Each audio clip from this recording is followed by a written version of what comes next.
අලිය සැලසෙන්නේ. ඒ නිසාම ඔවුන් දෙවර්ගයකට නම් කරලා දෙනවා. ආසියානු සහ ආෆ්‍රිකානු කියලා. ආසියානු අලියගේ ඉදිරි පාදයේ නියපොතු 5කුත් පිටපත පාදයේ නියපොතු 4කුත් එක්ක ඔක්කොම නියපොතු පිළිගන්නේ 18යි. හැබැයි අප්‍රිකානු අලියෙක්ගේ නම් මේක වඩා වෙනස්. ඔවුන්ගේ ඉදිරි පාදයේ නියපොතු 4කුත් පිටපත පාදයේ නියපොතු 3කුත් එක්ක ඔක්කොම නියපොතු පිළිගන්නේ 14යි. අපේ ලියාලුවට අලිසෙල්ලම් කරන පහන්සේ තියලද කොහෙද? ඉතින් මේ සෝදානම පොඩ්ඩක් බිම ඇතුලේ නිදා ගන්නයි.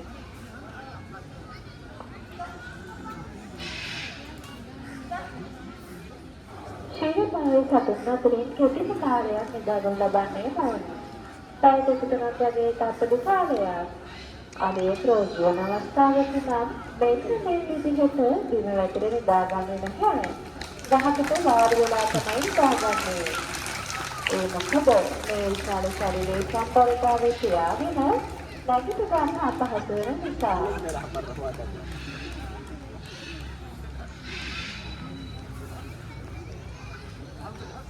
ඉතින් බලන්නකොට මේ මාතලියාලියාලා දැන් පෙන්නන්නේ යාගරන්ගේ ආරක්ෂාව පිළිබඳව සොයා බලන ආකාරයයි.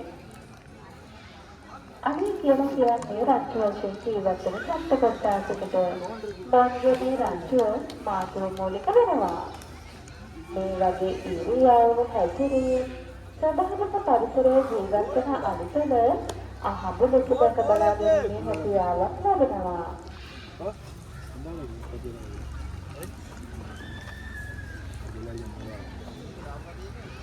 අපි දැන් ඔයාලට පොඩි ගණන් පාඩමක් කියලා දෙන්නයි යන්නේ. අපි බලමු කොහොමද අලියෙකුගේ උරහිස මට්ටමට සමනින්න කියලා. මෙන්න මෙහෙමයි ඒක කරන්නේ. මුලින්ම අලියෙකුගේ ඉදිරි පාදයේ වට ප්‍රමාණය දැනගන්න. ඊට පස්සේ එන අගය දෙකෙන් වැඩි කරන්න. එතකොට උත්තරය තමයි ඒ අලියගේ උරහිස මට්ටමට උත්තර වෙන්නේ. ඔයාලා කැලේ කවුදගෙන යද්දී මෙන්න ඩබල් නේ ඉදිරි පාදවල කොනක් දැක්කොත් මෙන්න මේ ක්‍රමයේ මගින් ඔයාලට පුළුවන් ඒ අලිය දුක ගණනය කරන්න. ඒ වගේම මේ මිනුම් ක්‍රමය ශ්‍රී ලංකාවේ ජන සමාජයේ විසින් අනුගමනය කරන සම්මත මිනුම් ක්‍රමයක් වෙනවා.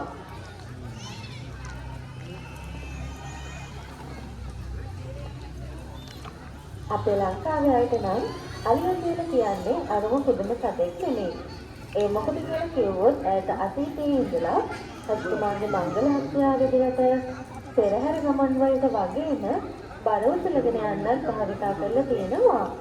අලුතෙන් ආපු යන්ත්‍රසා මොන්ගෙන් මේ දේවල් කරගන්නට දැන් අඩු වුණත් තායිලන්තයේ වගේ රටවල් වල තවම මේ දේවල් දැක බලා ගැනීමේ හැකියාව තියෙනවා.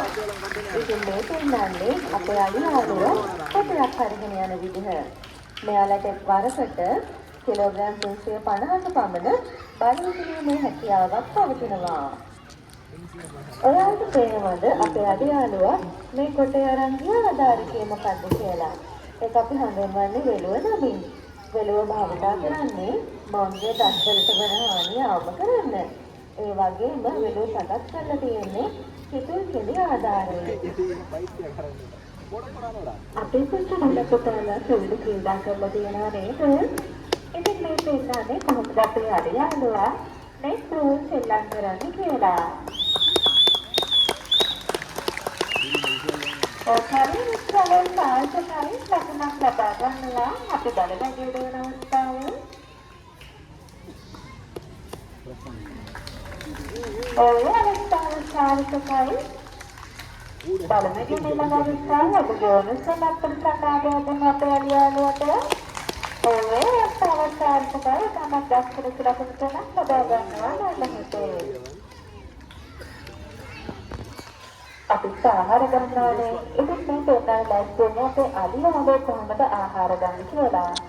ජාතික සත්ත්වයන් පාසලෙන් අලියෙකුට කිලෝග්‍රෑම් 250ක් පමණ ආහාර වේලක් ලබා දෙනවා. ඒ ආහාර වේලට පොල්ලක්, සුපොල්ලක්, සොල එවැනි පළතුරු වර්ග වගේම ධාන්‍ය වර්ගත් අන්තර්ගත වෙනවා. අලියෙකුගේ ශරීරයේ තියෙන විශේෂිත භාගයක් විදිහටයි මේ හොඳවල හඳුන්වන්නේ. අලිපැටවා මව්කුසට පිරෙන කලන අවස්ථාවේදී උඩුකය සෑදීමට හේතු වන සෛල හා නාසය සෑදීමට හේතු වන සෛල එකට කීමක් මගින් තමයි මේ හොඳවල නිර්මාණය වෙන්නේ. ශ්‍රී ලංකාවේ උඩරණාත්මක සම්ප්‍රදායේ වර්ණන් 17ක් තියෙනවා. ඒ වර්ණන් 17 එකක් තමයි ගතකා වර්ණන කියලා කියන්නේ. ගතකා වර්ණන පාඩක වෙලා තියෙන්නේ අලිය ගමන් වෙලා ඉතින් මෙතන මේ පසුබිමින් වෙන ගතකා වර්ණනේ කාලයට හරියට ගමන්ලකාවක් තමයි අපේ අලියාලේ දෙන්නේ. වෙනවත් වාගට දීවි කුම්මත් වල සම්මාදයේ සමගින්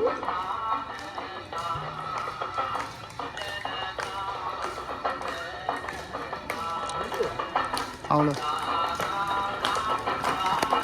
තමයි මේ සියලු අධ්‍යයන සමගින් අධිගමනයට අලුතෙරෙන්නේ මෙතකින් නිමාවට පත් වෙනවා.